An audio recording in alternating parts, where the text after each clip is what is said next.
আসসালামু আলাইকুম। সৌদি আরবে আসার পর যে সকল বিষয়গুলা সর্বপ্রথম সবচেয়ে বেশি গুরুত্ব দিবেন, চলুন আজকে সেই সকল বিষয় নিয়ে একটু আলোচনা করি। আপনি হয়তো সৌদি আরবে আসছেন নতুন, অথবা বাংলাদেশে আছেন, এখনও আপনার কার্যক্রম চলতেছে, এখনও আসেন নাই। আপনার জন্য এই ভিডিওটা খুবই গুরুত্বপূর্ণ, তাই পুরো ভিডিওটা দেখুন না টেনে। প্রথমে বলে রাখি, আমরা বাংলাদেশিরা সাধারণত কয়েক ধরনের বিষয় নিয়ে সৌদি আরবে এসে থাকি। হয়তো আপনার কফিল বা কোম্পানির কাজে আসবেন আপনি, অথবা আপনি কফিল বা কোম্পানির কাজ না, আপনি বাইরে কাজ করবেন তাদেরকে ফায়দা দিয়ে, বা অন্যত্রে কফালা হয়ে কাজ করবেন। এই কয়েক ধরনের সিস্টেমই কিন্তু আসে। অথবা আরেকটা সিস্টেম আছে, আপনি যে হয়তো ডোমেস্টিক ওয়ার্কার যে পেশাগুলো সেগুলোতে আসছেন, আপনি হয়তো কফিলে কাজ করতেছেন। ডোমেস্টিক ওয়ার্কারের অনেকে আছে বাইরে কাজ করে, এমন তথ্যও আছে।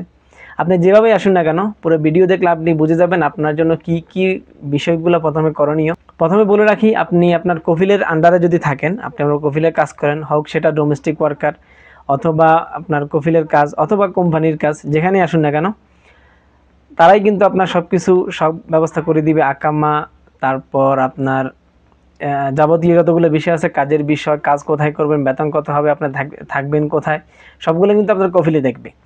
সমস্যা হচ্ছে, যারা আমরা কফিলকে ফায়দা দিয়ে কাজ করব, অথবা আপনার সাপ্লাই কোম্পানি পড়ে গেছে, আপনার কফিলের কোনো খবর নাই, বা আপনি কন্ট্রাক্টই করছেন এভাবে যে আপনি আসার পর অন্যত্র কফালা হয়ে যাবেন, অন্যত্র বাইরে কাজ করবেন। মূল আলোচনা থাকবে এই সমস্ত লোকেরা কি করবে সেই বিষয় নিয়ে।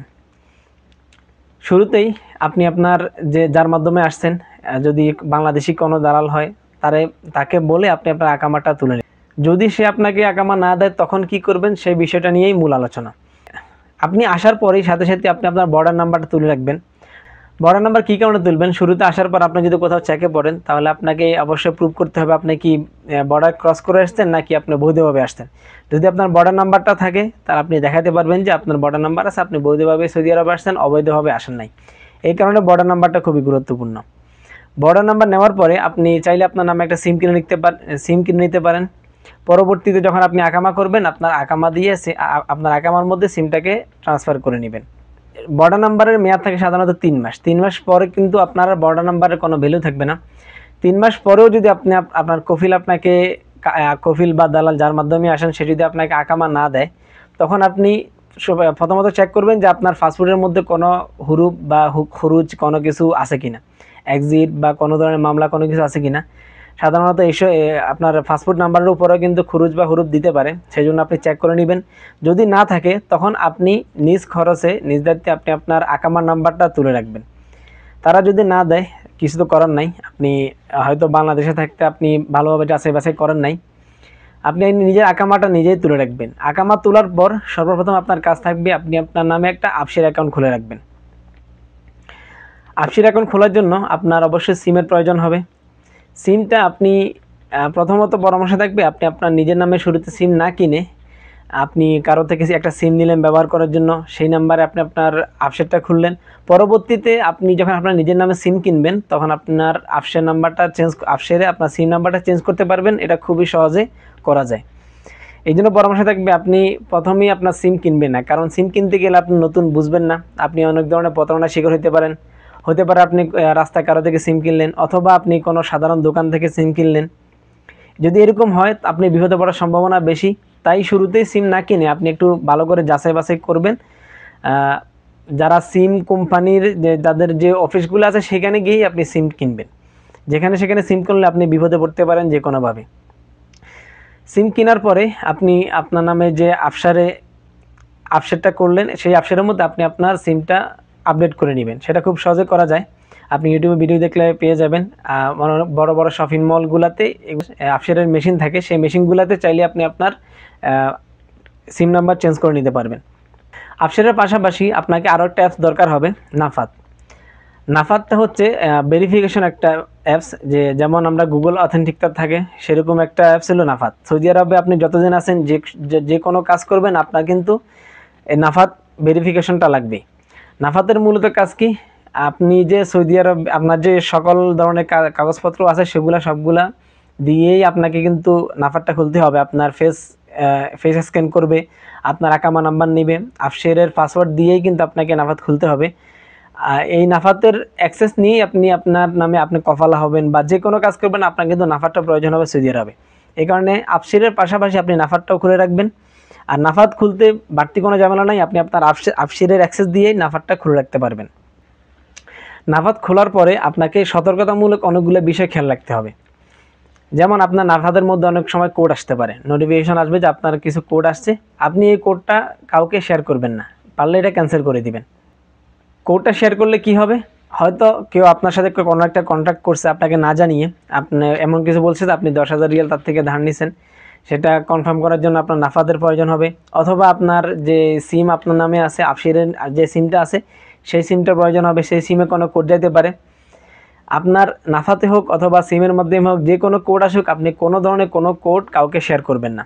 আরেকটা বিষয় এখানে বলে রাখি, আপনি যদি কোনো দালালের মাধ্যমে আসেন, দালাল কিন্তু আপনাকে সাদা কাগজে সিগনেচার নিতে পারে, বলতে পারে যে তোমার যে আমরা সৌদি আরব নিয়ে আসছি, এটা একটা কনফার্মেশনের জন্য একটা সিন করা লাগবে, যে কোনো কাগজে হোক, আপনি কোনোভাবেই এটা করবেন না। এখানে আপনাকে না জানিয়ে হয়তো আপনার নামে অন্য কোনো মামলাও দিয়ে দিতে পারে। যদি সেখানে লেখা থাকে কি বিষয়, আপনি যদি পড়তে পারেন বা আরবিতে যদি লেখা থাকে, আপনি গুগল ট্রান্সলেটের মাধ্যমে আপনি সেটা ট্রান্সলেট করে দেখে শুনে তারপরেই আপনি সাইন সাধারণত সাদা কাগজে করা লাগে না। অনেক সময় আছে সাপ্লাই কোম্পানিরা আছে অনেকে, তারা হয়তো সাদা কাগজে না, যে কোনো একটা কন্ট্রাক্টের মধ্যে সরাসরি সাইন নেয়। সেক্ষেত্রে আপনি গুগল ট্রান্সলেটের মাধ্যমে ভালো করে দেখবেন যে এখানে কি লেখা আছে, কি বিষয়ে আমার থেকে সিগনেচার চাইতেছে, সবগুলো যাচাই বাছাই করে তারপরে আপনি সাইন করতে পারেন। এই বিষয়গুলো খুবই সাবধানতার সাথে দেখবেন, কারণ নতুন আসলেই আপনার সাথে এইসব প্রতারণা করার সম্ভাবনা থাকে। আরেকটা বিষয়, আপনার যে আফসির খুলবেন অথবা নাফাত খুলবেন, নাফাতের একটা পাসওয়ার্ড থাকে, আফসিরের পাসওয়ার্ড থাকে, এই পাসওয়ার্ডটা আপনি কারোর সাথে শেয়ার করবেন না। তো নতুন অবস্থা আপনি এইসব বিষয়ে সতর্ক থাকবেন। আবার শুরু থেকে বলে দিচ্ছি, আপনি আসার পরে আপনার দালাল বা কফিল যেই হোক না কেন, তার থেকে আপনি আপনার আকামার নাম্বারটা আকামাগুলো বুঝে নেবেন। যদি আকামা না দেয়, তখন আপনি প্রথমত আপনার বর্ডার নাম্বারটা তুলে রাখবেন। বর্ডার নাম্বারটা আপনার অনেক কাজে আসতে পারে। আপনার বর্ডার নাম্বারটা কাজে আসবে, আপনি যখন সিম কিনতে যাবেন তখন আপনার বর্ডার নাম্বার লাগতে পারে আকামা ছাড়া। আর আকামা করতে গেলেও কিন্তু আপনার বর্ডার নাম্বারটা লাগবে। এরপর 3 মাস না, তখন আপনি চেক করবেন যে আপনার পাসপোর্টে কোনো খরুজ বা কিছু আছে কিনা। যদি না থাকে, আপনি আপনার আকামার নাম্বারটা নিজ খরচে তুলে নেবেন। পাশাপাশি আপনি আপনার আফসির, তারপর নাফাত, এইগুলা খুলে রাখবেন। বর্ডার নাম্বারটা তোলার পর আপনার 3 মাস, বর্ডার নাম্বারের মেয়াদ সাধারণত থাকে 3 মাস। 3 মাস পর আপনি আপনার আকামাটা তুলে নেবেন নিজ খরচে। আকামা তোলার পর আপনি আপনার সেখানে আকামার নাম্বার দিয়ে আপনার নামে সিম কিনবেন। সিম কেনার সময় অবশ্যই খেয়াল রাখবেন, যে কোনো জায়গা থেকে বা সাধারণ কোনো প্লেস থেকে আপনি কিনবেন না। সিম কোম্পানির যে অফিসগুলো আছে সেখানে গিয়ে আপনি সিমটা কিনবেন। এরপর সিম কেনার পর আপনি আপনার নামে আফসার খুলবেন, আফসের অ্যাকাউন্ট খুলবেন। আফসের অ্যাকাউন্টের পাশাপাশি আপনি নাফাতটাও খুলে রাখবেন। আর সতর্ক থাকবেন, আফসের বা নাফাতের অ্যাক্সেস যেন অন্য কারো কাছে না থাকে। নাফাতের মাধ্যমে অনেক সময় আপনার ভেরিফিকেশন কোড আসতে পারে, এই ভেরিফিকেশন কোডগুলো আপনি কারোর সাথে শেয়ার করবেন না, কফিলের সাথেও শেয়ার করবেন না।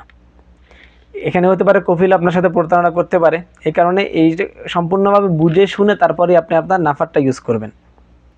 নাফাত আর আফসিরের অ্যাক্সেস আপনি আপনার মোবাইল ছাড়া অন্য কোথাও দিবেন না। আর সম্ভব হলে এগুলো আপনি অন্য কোনো সেভ কোনো নোটে লিখে রাখবেন, আপনার আফসিরের পাসওয়ার্ড কি বা আপনার কোন সিম দিয়ে আপনি আফসির খুলছেন কি, এগুলো আপনি যে কোনো একটা নোটের মধ্যে লিখে রাখবেন, যাতে করে আপনি পরবর্তীতে না ভুলেন।